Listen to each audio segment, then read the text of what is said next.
waktu daftar di Squirrel kayak gimana bisa sampai diterima, kalau yang sekarang kayak gimana? Oh, kalau yang di Squirrel tuh waktu itu gue apply biasa, terus tiba-tiba gue dipanggil, katanya mereka lagi di Jakarta. Gue dipanggil, gue masih ingat waktu itu ke sebuah mall di Jakarta Utara.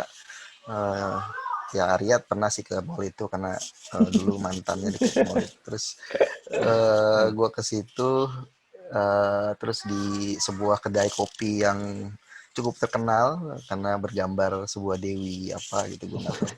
Terus di situ ya gue di interview, interviewnya simpel banget karena dia cuma nanya hal yang kebetulan pertanyaannya ya yang pernah gue kerjain waktu gue ngeproyek selama kuliah. Jadi ya udah tahu gitu, oh ya jawabannya gitu, dan cepet aja gue jawabnya, dan udah dia nggak nanya hal yang spesifik lagi atau lebih ke yang lebih deep lagi, nggak gitu. Ya udah akhirnya ya udah cuman sehari itu, terus besoknya diterima. Ya udah, jadi terus gue harus ke sana untuk ya kayak onboarding lah, kayak ke sana udah. Ini berarti ketemu langsung ya? Ketemu langsung karena mereka kebetulan lagi di Indonesia pada saat. Nah, kalau yang sekarang itu kebetulan waktu itu gue ngelamar dari sebuah platform eh, karir terkenal di dunia, Hmm. sebuah portal yang berwarna biru itu yang diakuisisi sama Microsoft. Lo yang apply atau lo di approach atau gimana? Karena pada saat itu gue pengangguran sejati, jadi gue apply. Oh. Hmm. Jadi gue apply dan gue nggak lihat persyaratannya, tapi gue memang lagi mendalami posisi itu. Jadi gue lihat ada posisi namanya senior DevOps engineer.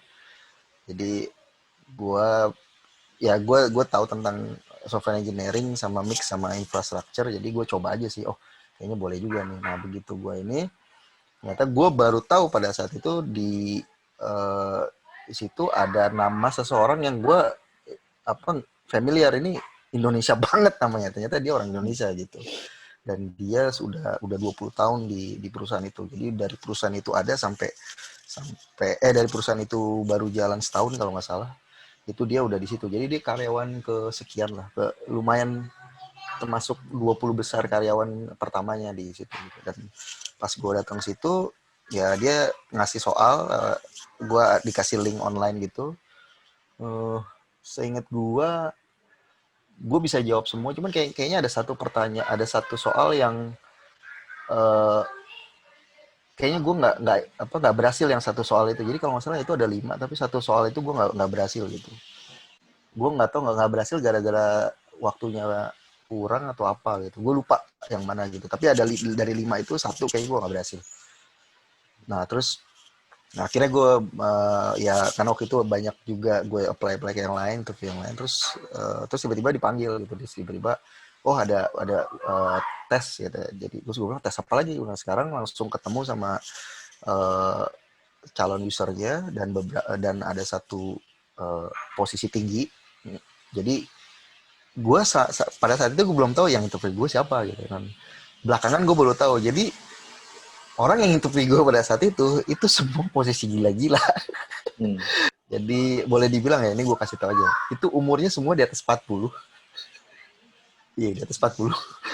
Dan gue ngerasa bahwa pada saat itu gue nggak tahu, yang interview gue kayak ada yang bapak-bapak suaranya, ada yang, tapi mostly kayaknya bapak-bapak semua gitu. Ternyata mereka orang yang paling senior di perusahaan itu. Dan gue dites pemrograman sama ya tentang inilah Linux gitu, command Linux dan yang lain-lain. Ya udah, jadi gue dites, pada saat itu nggak ada masalah sih menurut gue, kayak ya tes tes biasa aja. Dan hasilnya menurut gue ya cukup baik sih kalau menurut gue pada saat itu. Dah akhirnya gue udah nggak mikirin lagi, eh, karena pada situ gue ada satu opportunity juga ke perusahaan yang cukup terkenal, tapi ternyata gagal. Dan pada saat itu tiba-tiba ada email lagi bilang bahwa gue dipanggil. Jadi gue lolos di tahap kedua itu, dan gue dipanggil langsung sama yang paling tinggi di kantor itu. Jadi gue diinterview langsung sama, di situ yang paling tinggi itu kebetulan di Singapura tuh VP posisinya. Jadi gue diinterview sama VP. Nah, di situ lebih banyak nanyain sih culture gimana segala macam gini-gini. Dan belakangan ya, gue baru tahu ternyata yang pengen gue masuk itu si VP ini gitu. Dia orang India, dia udah 20 tahun lebih di perusahaan ini dan kayak dia dedengkotnya lah. Dan dia orang yang dipercaya di engineering di perusahaan gue gitu. Udah habis itu ya setup itu dan sebenarnya yang lama itu malah bukan proses apa proses interview teknikalnya. Yang lama itu sebenarnya ngurus izin setelah gue diterima kerja gitu. Jadi setelah gue diterima itu ngurus izinnya tuh hampir 2 bulan gitu karena ternyata untuk dapetin gue kan ada namanya employment pass ya, itu kayak long term pass untuk ya kayak izin kerja di Singapura lah gitu. Dan itu screeningnya banyak banget gitu, lo kayak ditelanjangin lah. Jadi kayak dia bakal tahu gaji lo sebelumnya berapa, harus disebutin, kuliah lo bener apa enggak, segala macem lah, sampai ya apa namanya alamat rumah lo, apakah lo punya pajak yang nunggak apa segala itu dicek semua gitu. Gue nggak tahu sih caranya, mereka pakai ada third party untuk kayak gitu. Dan karena perusahaan gue perusahaan security, maksudnya yang bergerak di bidang security, yang ngamanin data orang, jadi ada juga pengecekan masalah data-data gue juga gitu, kayak Oh. ya macam-macam lah. Jadi ya banyak sih yang dicek gitu. Dan sampai akhirnya ke kampus juga gitu, tiba-tiba ke kampus gue dicek juga gitu. Gue juga bingung, ada aja gue. Jadi ya ini jadi kayak lo ditelanjangin. Tapi eh, setelah proses itu ya udah, jadi lo dapet itu dan udah kayak gue masuk. Kalau proses rekrutmen sendiri antara di ya perusahaan yang sekarang sama perusahaan-perusahaan sebelumnya gimana dong? Maksudnya kalau proses izinnya mungkin beda lah ya. Cuman kalau masalah apresiasi terhadap skill atau apresiasi terhadap experience itu gimana? Nah ini menarik sih, jadi gue compare sama dua eh, apa perusahaan big giant tech company, yang satu suka nyari-nyari, yang satu tukang komen dan nge-share dan nge-like. Ya itu gue bandingin sama itu sama yang lain-lain, mereka banyak beda sih. Jadi bedanya dalam arti kata eh, kalau di perusahaan yang besar-besar itu, mereka yang udah pernah gue ikutin itu, mereka benar-benar pengen mastiin bahwa orang ini ngerti kemampuan dasar dari itu. Makanya gue bilang tadi bahwa algoritma dan data structure itu penting banget. Gitu. Karena mereka benar-benar pure hanya ngetes itu gitu. Sama ya kalau lo pengalaman, mereka akan coba lo untuk ngetes masalah sistem arsitektur gitu. Tapi itu kayak apa? Ya pertanyaannya nggak ada jawabannya, lo bisa jawab apa aja gitu. Tapi sebenarnya yang algoritma data structure itu yang paling penting gitu. Jadi terus kalau di yang lain, di perusahaan lain, kadang-kadang mereka nggak sempat melihat itu sih. Jadi mereka eh, paling nggak lo bisa jawab gitu. Makanya ini yang penting ya. Jadi ternyata tuh kalau lo mau keluar, menurut gua ya, ini menurut gua ya gitu, skill lo 40% aja. 60% itu bahasa Inggris. Oh gitu. Iya, percaya sama Boleh. gue. Karena kalau lu udah kuliah terus lo dapetin ya apa major lo apalah, gue nggak tahu lah. Itu sebenarnya udah dapat 40% di sini gitu. Nah 60%-nya itu kemampuan lo ngomong gitu.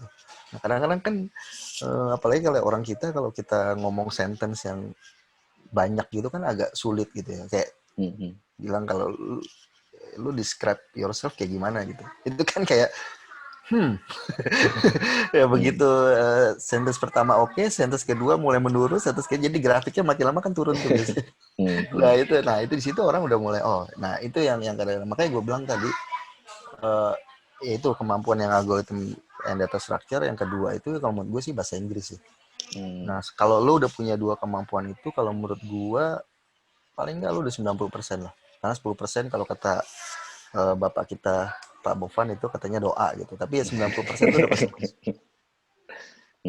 sih menurut gue. Jadi itu sih yang menurut gue yang cara prosesnya tuh kayak gitu. Dan nah yang paling penting tuh masalah CV sih. Ini ada lagi nih. Jadi satu, lu jangan bohong lah. Kadang-kadang Lu bohong ya? gue pernah bohong sih dulu. Oh gitu. Bener, gue pernah bohong dulu gitu. Maksudnya sebelum gue di kayaknya pas gue di Samsung gitu pernah bohong gue. Oh, Maksudnya bukan gue kerja di Samsung ya, waktu gue di Samsung gue nge-play buat perusahaan lain habis itu gitu. oh, Nah itu sempet ngebohong gitu dan nggak ketahuan juga. oh, Nah kalau di sini di luar itu gini, lo bayangin gini ya. Terutama kalau lo masuk ke big company yang eh, mereka nggak tahu lo karena lo bukan dari referral. Ya. Misalnya lo dari referral itu misalnya lo dari temen lo nih, temen lo terus dia ngasih tahu ke interviewer, dia temen gue, dia orangnya gini-gini, kan enak gitu. Nah lo bayangin kalau apa orang di luar itu mereka cuma punya CV, mereka nggak tahu lo sebelumnya gitu. Nah akhirnya mereka coba deep dive sama CV lo gitu, mereka ngedalamin CV lo. Nah lo bayangin kalau lo ngebohong di CV lo, dan itu kejadian dan gue pernah tapi bukan gue ya, tapi orang lain gue pernah coba itu kena gitu dia di situ. Jadi dia nggak pernah nyoba ngerjain kayak gitu, begitu ditanya tentang itu dia nggak bisa jawab apa-apa. oh, ketahuannya pas di interview maksudnya. Iya ketawa pas itu, dan dari situ tuh padahal cuma 1 poin dari sekian poin, 1 poin itu dicoret, udah lo nggak bakal bisa tembus. Jadi penting banget masalah jujur. Jadi kalau di sini kayak contoh di kantor gue aja juga sama sih. Jadi gue ada satu platform untuk software development life cycle. Mungkin lo juga pada tahu yang bisa geser-geser ya kan. Ini biasanya orang produk senang banget sama tuh platform yang depannya J itulah. Terus habis itu eh Apa sih? terus Oke, habis lanjut itu lanjut. di situ kan ditulis lo berapa lama ngerjain ini gitu. Nah, gue pernah bilang sih sama atasan gue, ini kan dibilangnya katanya berapa lama gue ngerjain ini.